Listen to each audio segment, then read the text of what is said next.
आज का पहला पाठ राजाओं का पहला ग्रंथ अध्याय 12 पद संख्या 26 से 32, अध्याय 13 33 से 34।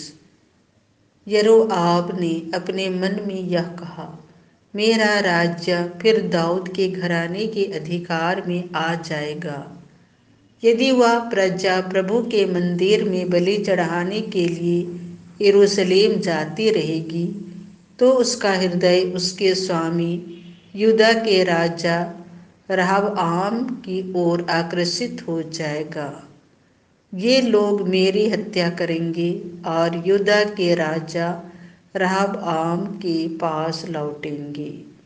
इस बात पर विचार करने के बाद राजा ने सोने के 2 बछड़े बनवाए और लोगों से कहा, तुम लोग बहुत समय तक यरूशलेम जाते रहे। इस्राएलियों, ये ही वे देवता हैं जो तुम लोगों को मिस्र से निकाल लाए। उसने एक मूर्ति बेतेल में स्थापित की और दूसरी मूर्ति दान में। यह लोगों के लिए पाप का कारण बना, क्योंकि वे उन मूर्तियों की उपासना करने के लिए बेतेल और दान जाया करते थे। राजा ने पहाड़ियों पर भी पूजा स्थान बनवाए और उनके लिए जनसाधारण में से ऐसे लोगों को पुरोहित के रूप में नियुक्त किया जो लेवी वंश नहीं थे।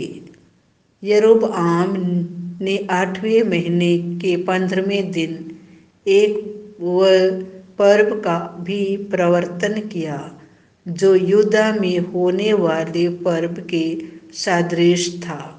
उस अवसर पर उसने अपने द्वारा बेतेल में स्थापित वेदी पर उन बछड़ों की बलि चढ़ाई जिन्हें उसने बनवाया था।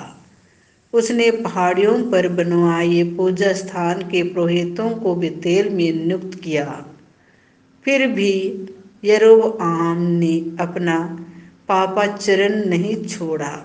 वह पहाड़ी पूजा स्थानों के लिए जनसाधारण में से पुरोहितों को नियुक्त करता जाता था।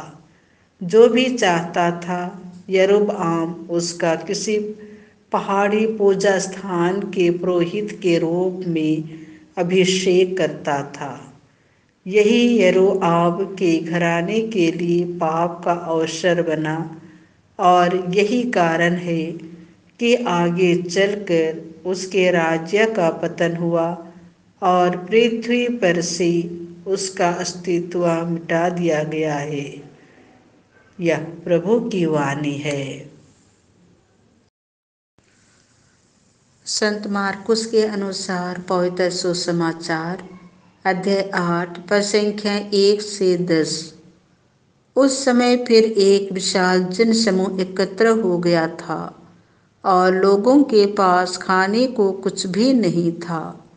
ईसा ने अपने शिष्यों को अपने पास बुलाकर कहा, मुझे इन लोगों पर तरस आता है। ये 3 दिनों से मेरे साथ रह रहे हैं और इनके पास खाने को कुछ भी नहीं है। यदि मैं इन्हें भूखा ही घर भेजूं, तो ये रास्ते में मूर्छित हो जाएंगे। इनमें कुछ लोग दूर से आए हैं। उनके शिष्यों ने उत्तर दिया, इस निर्जन स्थान में इन लोगों को खिलाने के लिए कहाँ से रोटियां मिलेंगी? ईसा ने उनसे पूछा, तुम्हारे पास कितनी रोटियां हैं? उन्होंने कहा, 7। ईसा ने लोगों को भूमि पर बैठ जाने का आदेश दिया और वे 7 रोटियां लेकर धन्यवाद की प्रार्थना पढ़ी और वे रोटियां तोड़ तोड़ कर शिष्यों को देते गए ताकि वे लोगों को परोसते जाएं। शिष्यों ने ऐसा ही किया। उनके पास कुछ छोटी मछलियां भी थीं। ईसा ने उन पर आशीष की प्रार्थना पढ़ी और उन्हें भी बांटने का आदेश दिया। लोगों ने खाया और खाकर तृप्त हो गए और बचे हुए टुकड़ों से 60 टोकरे भर गए। खाने वालों की संख्या लगभग 4000 थी।